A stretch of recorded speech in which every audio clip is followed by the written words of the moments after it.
Hello guys, welcome to back again in this channel.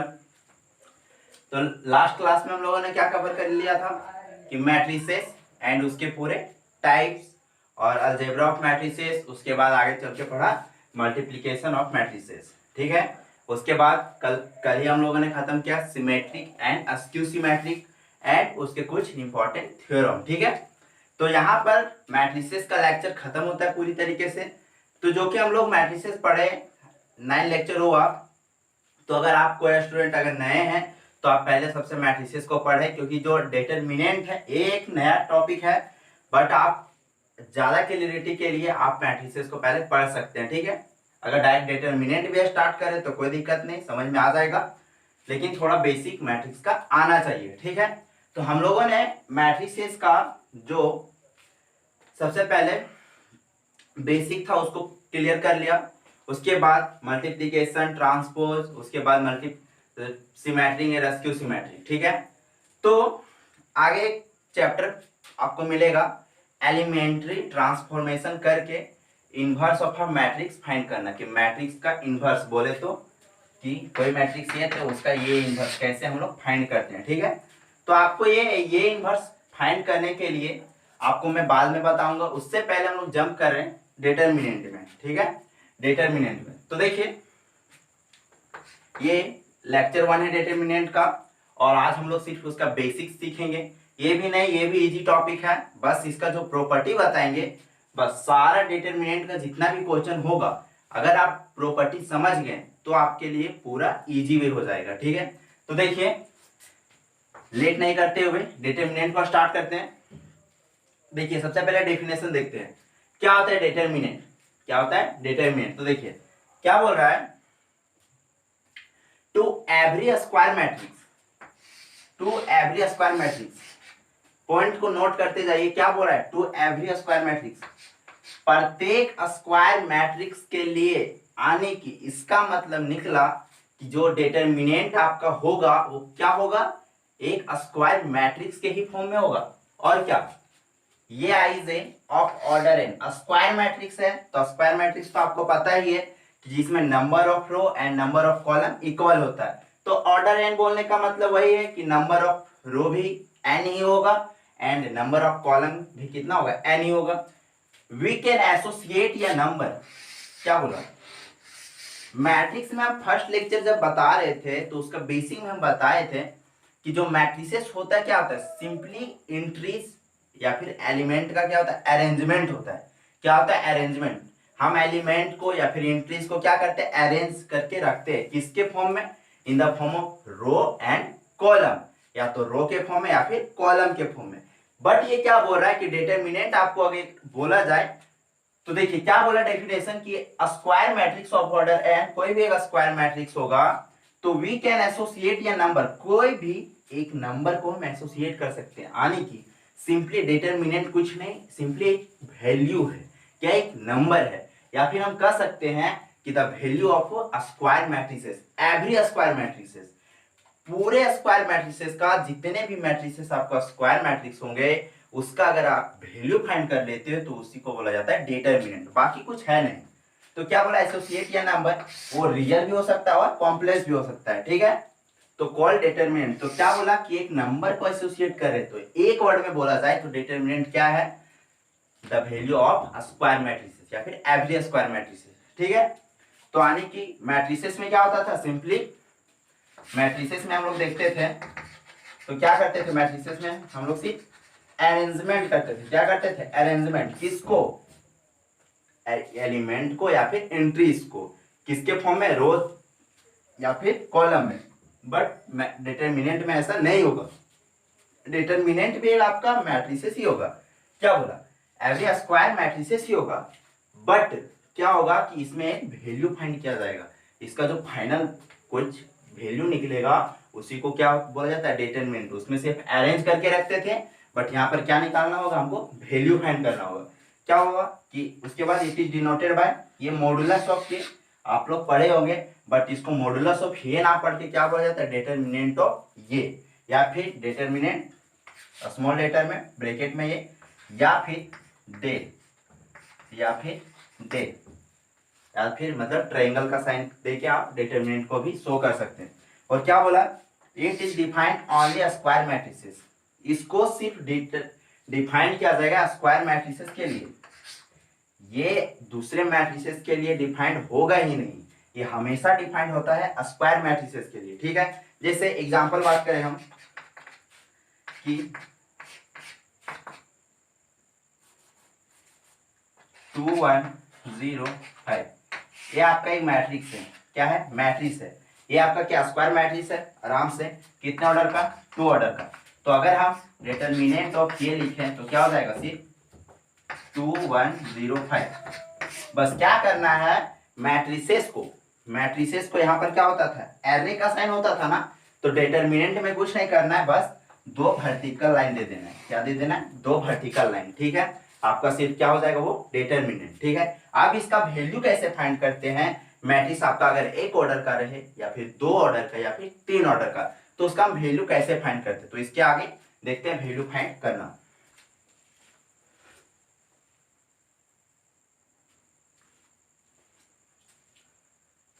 तो देखिए अब हम लोग चलते हैं कि डिटरमिनेंट का वैल्यू कैसे फाइंड होता है। ठीक है, तो सबसे पहले चलते हैं, एक ऑर्डर का अगर आपके पास डिटरमिनेंट रहे तो कोई मतलब ही नहीं है। मान के चलिए 2 है ये, तो वैल्यू क्या होगा, सिंपली 2 -2 कुछ भी हो तो एक सिंगल नंबर का तो डिटरमिनेंट का आंसर वही हो जाएगा। तो सबसे पहले ले रहे हैं डिटरमिनेंट ऑफ ऑर्डर 2, ऑर्डर कितने, 2 ऑर्डर का, ऑर्डर 2 का। तो देखिए कि जैसे लेट ये इक्वल टू, आपके पास एक डिटरमिनेंट है, ये 1 1, ये 1 2, ये 2 1, ये 2 2। ठीक है, आपके पास क्या है, ये 2 ऑर्डर का डिटरमिनेंट है, तो इसका वैल्यू कैसे फाइंड होता है। ठीक है, तो इसका आप जब 11th में पढ़ रहे थे तो आपको काइनेमेटिक्स, उसके बाद आपका एक चैप्टर आता है वेक्टर्स। ठीक है, उसमें आप लोगों ने पढ़ा होगा triangles law of vector addition, parallelogram of law of vector addition, तो वहां पे आपको वेक्टर का कुछ बेसिक नॉलेज दिया गया होगा। तो हम लोग भी 12th में वेक्टर पूरा चैप्टर ही है, यहाँ पर भी पढ़ेंगे, तो उसमें आपको डिटरमिनेंट सॉल्व करना सिखाया गया होगा, 2 ऑर्डर का हो या फिर 3 ऑर्डर का हो, या फिर आप जिस समय टॉर्क निकालते हो, फिजिक्स में निकालते हो ना टॉर्क, तो क्या होता है R cross F, R cross F यानी कि क्रॉस प्रोडक्ट ऑफ वेक्टर। तो क्रॉस प्रोडक्ट ऑफ वेक्टर में आप क्या निकालते हो, डिटरमिनेंट का ही हेल्प से, आई जे के यूनिट वेक्टर की मदद से। तो उतना बात नहीं, बस हम ये बताना चाह रहे हैं कि आप लोगों ने 11th में वेक्टर सीखा होगा और वहां पर उसका वैल्यू, मतलब वेक्टर में डिटरमिनेंट सीखा होगा और वहां पर आप लोगों ने वैल्यू निकालना सीख लिया होगा। तो देखिए यहाँ पर भी बताता हूँ कि कैसे निकाला जाता है वैल्यू। तो सबसे पहले देखिए आपका जो फर्स्ट एलिमेंट है, अगर ऑर्डर 2 का आपका डिटरमिनेंट फाइंड करना है तो फर्स्ट एलिमेंट को पकड़िए, उसके बाद क्या होता था, ये प्रिंसिपल डायगोनल होता था ना, तो यहां से क्रॉस और उसके बाद ये यहां से, मतलब ये बोलना चाह रहा है कि मतलब है कि पहले मल्टीप्लाई होगा फर्स्ट एलिमेंट इसके साथ, यानी कि ये 1 1, ये 2 2, उसके बाद बीच में माइनस का साइन आएगा, बीच में माइनस का साइन, उसके बाद क्या हो जाएगा, यहां से ये 2 1, ये 1 2, ये 2 1, ये 1 2, यानी कि आप फर्स्ट एलिमेंट पकड़िए, उसके बाद इसके जो डायगोनल में जाएगा उसको मल्टीप्लाई कीजिए और बीच में आपका नेगेटिव साइन आएगा, उसके बाद ये 2 1 माइनस ये 1 2, ये 2 1 माइनस ये 1 2, ये आपका 2 ऑर्डर का मैट्रिक्स होता है, सॉरी 2 ऑर्डर का डिटरमिनेंट कैसे फाइंड किया जाता है। सपोज लाइक एग्जांपल लेते हैं कि एक मैट्रिक्स ये है, डिटरमिनेंट सॉरी 2 4 6 5, 2 4 6 5, तो इसका हम वैल्यू कैसे फाइंड करेंगे, तो उसी के हेल्प से क्या हो जाएगा, देखिए इसको इससे और इसको इससे क्रॉस मल्टीप्लाई के जैसा, तो 5 इंटू 2 माइनस 6 इंटू 4, तो क्या हो जाएगा यहाँ से 5 2 10 माइनस 24, तो बोले तो माइनस 14, ये आपका क्या हो गया आंसर। और हम शुरू में ही बताएं कि जो डिटरमिनेंट होता है वो सिंपली क्या होता है, एक नंबर होता है तो वही एक वैल्यू आया, वैल्यू बोले तो एक नंबर ही मिला। जैसे अगर लेते हैं बी इक्वल टू जैसे 0 5 -4 3, अगर आपका ये वैल्यू फाइंड करना है तो कैसे फाइंड करोगे आप? तो भाई पहले फर्स्ट एलिमेंट के साथ जो डायगोनल एलिमेंट जाएगा उसको मल्टीप्लाई करना है, बीच में नेगेटिव का साइन, फिर उसको यानी कि 0 × 3 -4 × 5, तो क्या हो जाएगा यहाँ से 0 से 3 तो 0 माइनस 4 5 -20 और माइनस माइनस प्लस। तो ये आपका हो गया टू ऑर्डर का मैट्रिक्स। यानी कि सिंपली अगर आपका टू ऑर्डर का मैट्रिक्स हो तो फर्स्ट एलिमेंट को पकड़िए, उसके डायगोनल में जाइए, दोनों को मल्टीप्लाई कीजिए, फिर बीच में नेगेटिव और फिर इसको उल्टा, फिर इसका क्या कर देना उल्टा। तो सिंपल है टू ऑर्डर का मैट्रिक्स, सॉरी टू ऑर्डर का डिटरमिनेंट, सॉरी मैट्रिक्स बोल के थोड़ा हैबिट हो गया, सॉरी उसके लिए माफी चाहता हूँ। तो क्या हो गया टू ऑर्डर का डिटरमिनेंट। अब हम लोग चलेंगे कि थ्री ऑर्डर का डिटरमिनेंट हम लोग कैसे फाइंड करते हैं। उसके लिए बस साइन कन्वेंशन को याद रखिए। यहाँ पर तो कोई दिक्कत नहीं हो रहा था, बस एक नेगेटिव आ रहा था, बट वहां पर हम मतलब बहुत वे से हम डिटरमिनेंट को फाइंड कर सकते हैं। ठीक है, तो चलते हैं अब डिटरमिनेंट ऑफ ऑर्डर 3 पे।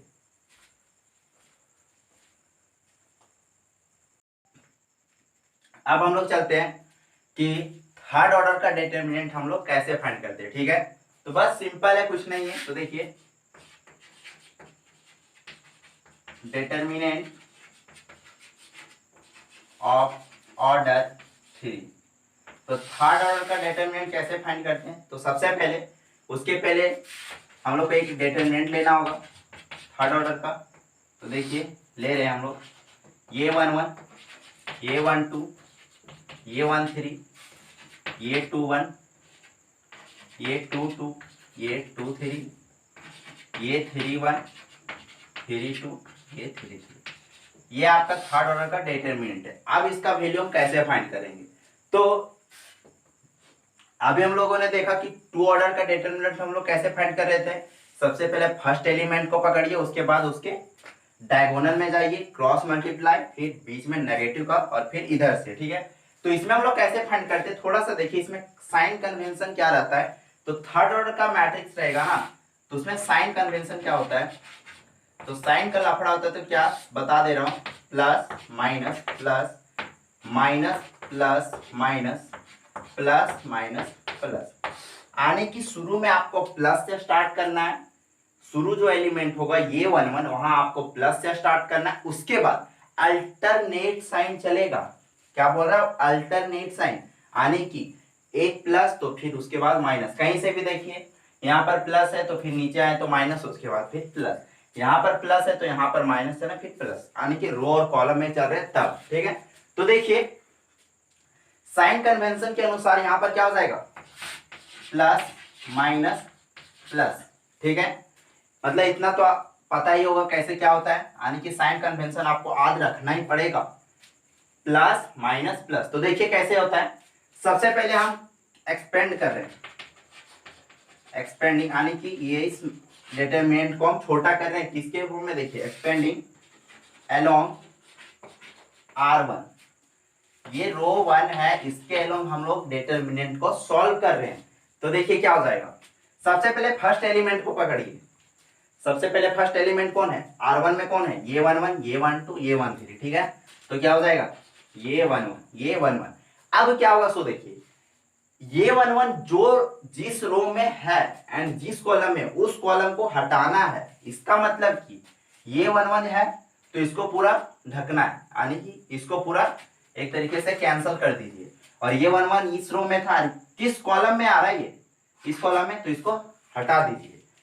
तो आप देखेंगे कि ये 1 1 जिस रो में था उसको ढकने के बाद, और ये 1 1 जिस कॉलम में था इसको ढकने के बाद कौन एलिमेंट बचेगा आपका, ये 2 2, इतना ही तो बचेगा ना, ये 2 2, ये 2 3 एंड ये 3 2 एंड ये 3 3।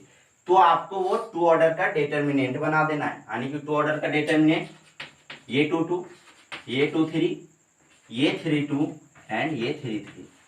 ठीक है, समझ में आ गया। क्या करना है कि जिस एलिमेंट को आप ले रहे हो ना, ये बात डिटरमिनेंट में हमेशा याद रखने वाली है कि जिस एलिमेंट को आप ले रहे हो उसके करस्पॉन्डिंग रो, यानी कि उसके संगत रो, करस्पॉन्डिंग रो को एंड करस्पॉन्डिंग कॉलम को ढकना है हमेशा। आप देखिए इसके रो को ढकेंगे ऐसे, इसको कॉलम को ढकेंगे तो यही चीज मिलेगा आपको, ये 2 2 ये 2 3 ये 3 2 एंड बिकम्स ये 3 3। ठीक है, साइन प्लस था तो इसके आगे क्या रहा प्लस, अब क्या है माइनस, तो क्या देंगे माइनस। उसके बाद कौन सा एलिमेंट ले रहे हैं हम लोग, ये 1 2। अब आप लोग खुद से ही बता सकते हैं कि इसके करस्पॉन्डिंग रो कौन सा हो जाएगा, रो 1, और इसके करस्पॉन्डिंग कॉलम कॉलम 2, यानी कि रो 1 कॉलम 2 को ढकेंगे तो कौन सा एलिमेंट मिलेगा आपको, ये 2 1 ये 2 3 ये 3 1 ये 3 2 मिलेगा कि नहीं। देखिए ये R1 को ढकें, ये कॉलम 1 6 सॉरी कॉलम 2 ये तो कौन सा मिलेगा आपको, देखिए ये 2 1 ये 2 3 और यहां से ये 3 1 एंड ये 3 3 मिल जाएगा। ठीक है, अब आप चलिए आगे, तो कौन सा आएगा आपका प्लस था, उसके बाद क्या मिल जाएगा यहां से, ये 1 3 ये 1 3, तो आप देखिए क्या हो जाएगा यहां से ये 1 3, इसका करस्पॉन्डिंग रो कौन सा है, रो 1, करस्पॉन्डिंग कॉलम कौन सा है, कॉलम 3, यानी कि रो 1 कॉलम 3 को ढकेंगे तो कौन सा, यही 4 एलिमेंट मिलेगा। तो यही 4 एलिमेंट का सेकेंड ऑर्डर का डिटरमिनेंट बनाना है, तो क्या हो जाएगा ये 2 1 और ये 2 2 और यहां से ये 3 1 ये 3 2। ठीक है, तो अब बस सिंपली सॉल्व करना है। तो अभी 2 ऑर्डर का डिटरमिनेंट सॉल्व करने के लिए बताएं, इधर से और ये इधर बस क्रॉस मल्टीप्लाई करना है उसी के जैसे। तो क्या हो जाएगा यहां से, देखिए ये 1 1 उसके बाद ये 2 2 ये 3 3 माइनस और यहां से ये 3 2 ये 2 3। ठीक है, उसके बाद यहां से क्या हो जाएगा, ये 1 2 मल्टीप्लाई कीजिए, ये 2 1 ये 3 3 माइनस, इसके बाद यहां से क्या हो जाएगा, ये 3 1 ये 2 3, उसके बाद प्लस क्या है यहाँ पे, ये 1 3, तो क्या हो जाएगा यहां से ये 2 1 ये 3 2 माइनस ये 3 1 ये 2 2। ठीक है, तो देखिए एक बात हम लोग को ये देखने को मिला कि जब हम लोग R1 के एलोंग एक्सपेंड करें तो ये चीज मिल रहा है, तो क्या अगर हम R2 R3 या फिर कॉलम 1 कॉलम 2 कॉलम 3 के एलोंग अगर एक्सपेंड करें तो क्या डिटरमिनेंट का वैल्यू क्या चेंज हो जाएगा। तो आप ऐसा गलती कभी नहीं करना, आप किसी भी रो और किसी भी कॉलम के एलोंग आप एक्सपेंड कर सकते हैं, आपका आंसर ये आएगा। बस आप इसको क्या करना, मल्टीप्लाई करना अंदर। तो हम कोई भी डिटरमिनेंट को, थर्ड ऑर्डर डिटरमिनेंट को कितने वे से सॉल्व कर सकते हैं। देखिए यहां से रो 1 है, कोई बच्चा बोलेगा कि नहीं हम रो 2 के एलोंग सॉल्व करेंगे, कोई बोलेगा रो 3 के एलोंग सॉल्व करेंगे, तो हो सकता है क्या नहीं, कोई कॉलम 1 के एलोंग सॉल्व कर सकता है, कॉलम 2 कॉलम 3। तो आप क्वेश्चन में कोई भी रो कोई भी कॉलम के एलोंग सॉल्व कर सकते हो। बस आपको क्या करना है, ये साइन कन्वेंशन को अप्लाई करना है। अगर हम कॉलम 1 के एलोंग एक्सपेंड करते तो साइन कन्वेंशन क्या रहता मेरा, प्लस माइनस प्लस। देखिए अगर कॉलम 1 के एलोंग सॉल्व करते तो क्या होता, इस एलिमेंट को उठाते हैं, इसके करस्पॉन्डिंग रो करस्पॉन्डिंग कॉलम को ढकेंगे तो यही 4 एलिमेंट मिलेगा। फिर हम नीचे आते कॉलम 1 में, ये 2 1, तो इसका करस्पॉन्डिंग रो कौन था, अगर हम इसमें आते तो इसके करस्पॉन्डिंग रो ये करस्पॉन्डिंग कॉलम, ये इसको हटा देते तो कौन सा एलिमेंट बचता, देखिए आपको ये 1 2 ये 1 3 ये 3 2 ये 3 3 यही बचेगा आपका। बाकी उसी मेथड से सॉल्व करते जाना है, बस साइन कन्वेंशन को अप्लाई करना है और बाकी उसी मेथड से, यानी कि इसको कितना वैसे सॉल्व कर सकते हैं, 3 रो एंड 3 कॉलम। ठीक है, आराम से। तो इसके बेसिस पर हम क्वेश्चन लेते हैं, इससे ज्यादा अंडरस्टैंडिंग होगा। तो चलिए क्वेश्चन लेते हैं। तो देखिए एक क्वेश्चन लेते हैं हम लोग, evaluate del equal to, del बोले या डिटरमिनेंट सेम बात है, आपको एक डिटरमिनेंट दिया हुआ है, सेकेंड ऑर्डर का तो पता ही चल गया, आराम से फाइंड हो गया। तो थर्ड ऑर्डर का आप चलते कि कैसे फाइंड हो। तो सबसे पहले sign convention, plus minus plus, आपको जो साइड में लिखे थे प्लस माइनस प्लस, आपको बस क्या करना है, अल्टरनेट चलते जाना है, प्लस माइनस प्लस, कहीं से भी चलिए प्लस माइनस है तो प्लस माइनस। ठीक है, तो एक काम करते हैं, इसको दो वे से बनाते हैं हम लोग, दो तरीके से। कैसे, सबसे पहला सॉल्यूशन, आपके पास ये गिवन डिटरमिनेंट है, ये दिया हुआ है, लिख लेते कि गिवन, ये आपके पास दिया हुआ है। अब देखिए क्या होता है, हम इसको सॉल्व कर रहे हैं।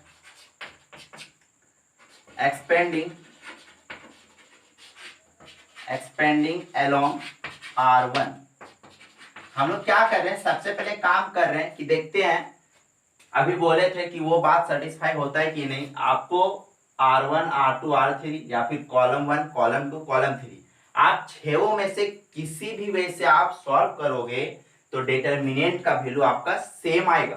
तो चलिए हम R1 की तरफ पहले सॉल्व करते हैं। तो कैसे होता था, सबसे पहले फर्स्ट एलिमेंट को लेना है 2, उसके बाद सेकेंड ऑर्डर का क्या बनता था, डिटरमिनेंट। तो किस टाइप से, 2 को लिए तो इसके करस्पॉन्डिंग रो करस्पॉन्डिंग कॉलम को ढकना है, करस्पॉन्डिंग रो करस्पॉन्डिंग कॉलम, ऐसा ही बनाना है हमेशा। कौन कौन सा बच रहा है आपका, 0 4 5 7, तो उसको ऐसे ही उतारिए 0 4 5 -7, ठीक है।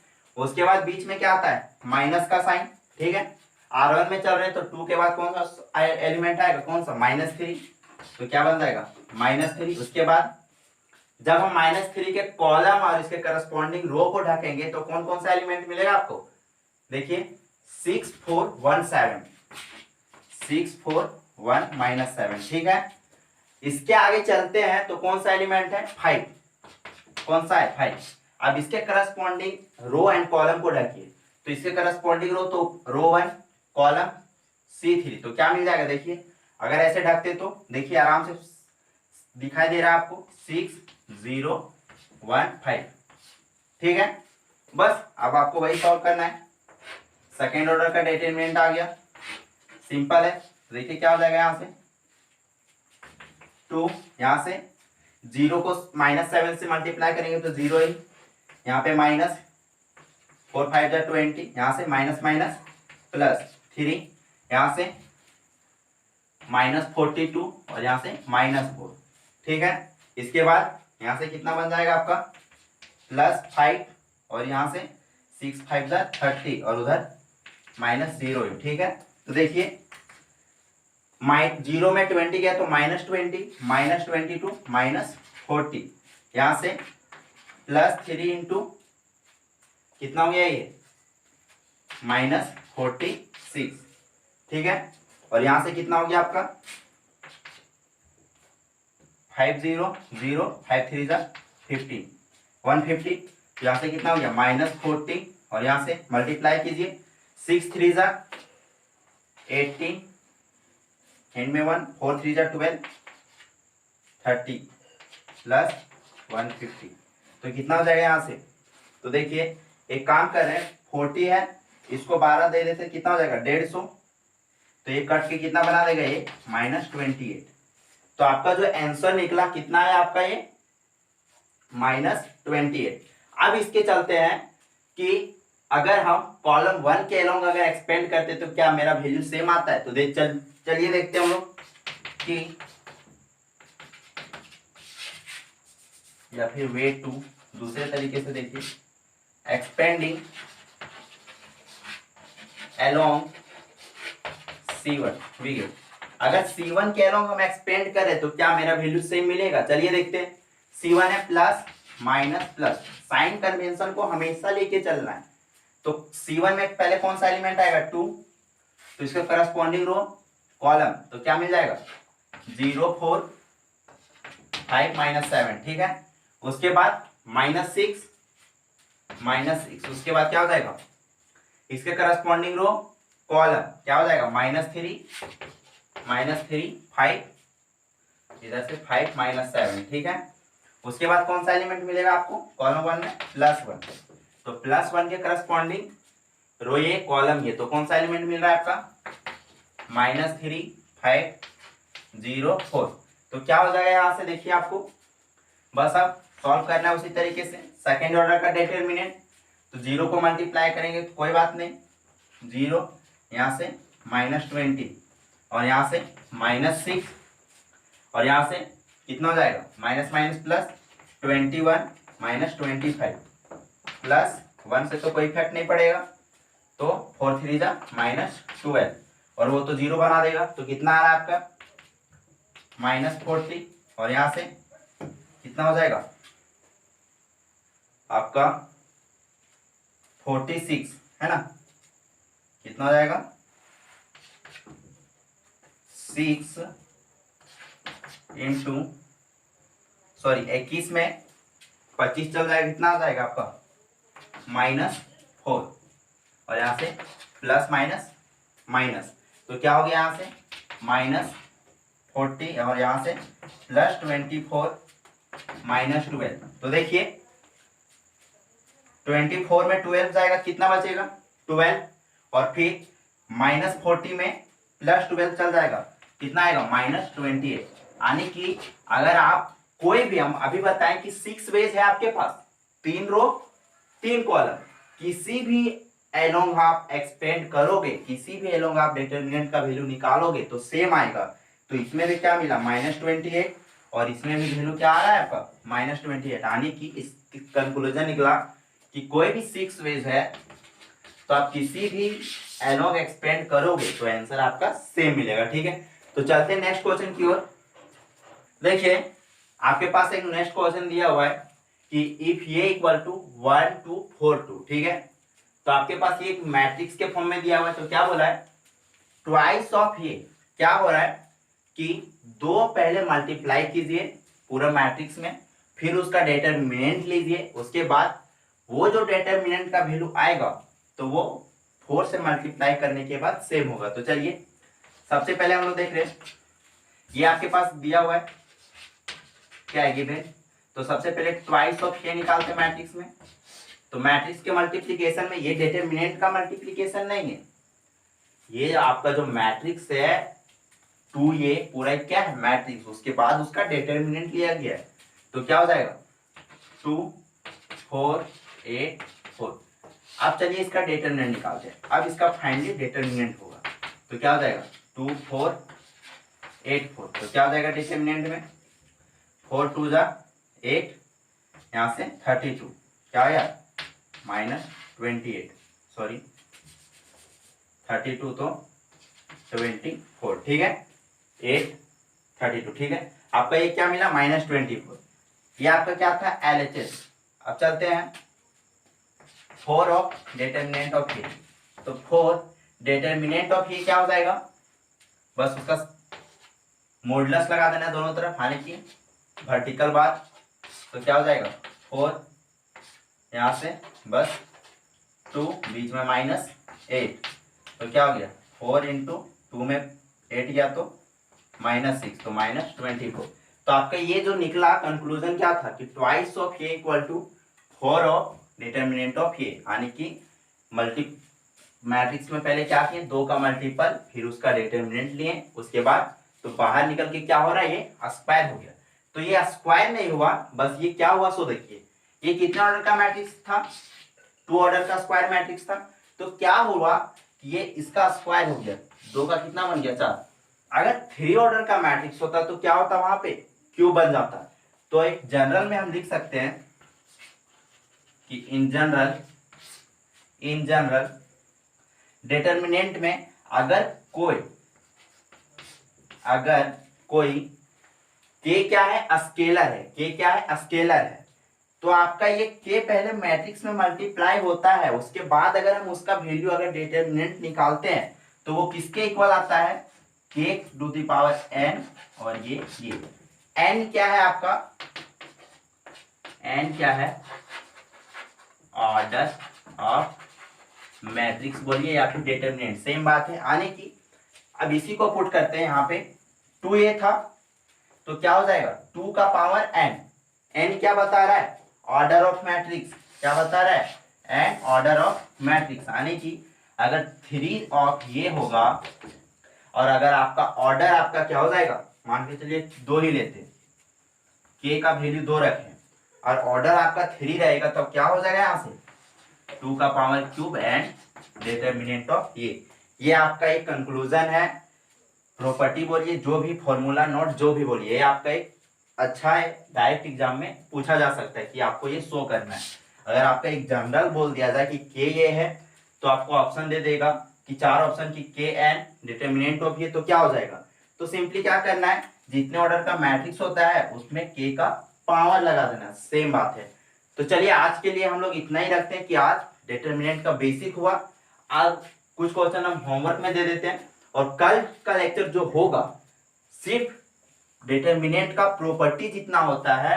डिटर्मिनेंट में आपको कुछ नहीं करना है, आपको जो बेसिक आ गया उसके बाद जितना भी आपको प्रॉपर्टी बताया जाएगा उसी के बेसिस पर सारा डिटर्मिनेंट सॉल्व करना है। ठीक है, तो चलिए होमवर्क में आपके पास कुछ क्वेश्चन है तो सिंपली कुछ नहीं इवेलुएट करना है। सिंपली आपका डिटर्मिनेंट है, आपको जो मन करे रो के लोग एक्सपेंड कर सकते हैं या फिर कॉलम की ओर, आपको कोई दिक्कत नहीं। देखिए एक प्रॉपर्टी यहाँ पर आया, प्रॉपर्टी वाला अभी जो बताए क्या था, k का पावर n हो जाता। तो देखिए 3 है, ऑर्डर कितना है इसका 3, तो k का वैल्यू कितना है 3, तो क्या हो जाता है यहाँ पर क्या हो जाता है ऑर्डर आ जाता है ना, 3 का पावर क्यूब 27, तो आराम से प्रूव हो जाएगा। इसके पास 2 डिटर्मिनेंट है। उसके बाद एंड 5 क्वेश्चन क्या बोला है, find the value of x। कुछ नहीं करना है, सिंपली इसको इधर सॉल्व कीजिए और इसको इधर, और दोनों को बस एक इक्वेशन बन जाएगा, वहां से आप x का वैल्यू फाइंड कर सकते हो सके तो कल बता देंगे इसको। तो ठीक है, आज के लिए इतना ही रखते हैं। आज का डिटर्मिनेंट का लेक्चर 1 था। और इसके पहले अगर आप नए हैं तो सबसे पहले मैट्रिसेस को आपको पढ़ना चाहिए, आपको अंडरस्टैंडिंग आएगा कि डिटर्मिनेंट एक्चुअली होता क्या है। ठीक है, तो ठीक है, पढ़ते रहिए डिटर्मिनेंट का, और मतलब इंटरेस्टिंग चैप्टर है। कल इसका प्रॉपर्टी चलेगा, जितना भी प्रॉपर्टी है उसके बाद ही सारे क्वेश्चन को आप अच्छे से हैंडल कर सकते हो, और जो क्वेश्चन आपका पूछा जाता है सारा प्रॉपर्टी से ही बनेगा। ठीक है, तो आज के लिए इतना ही रखते हैं और पढ़ते रहिए बस। तो ठीक है, थैंक यू।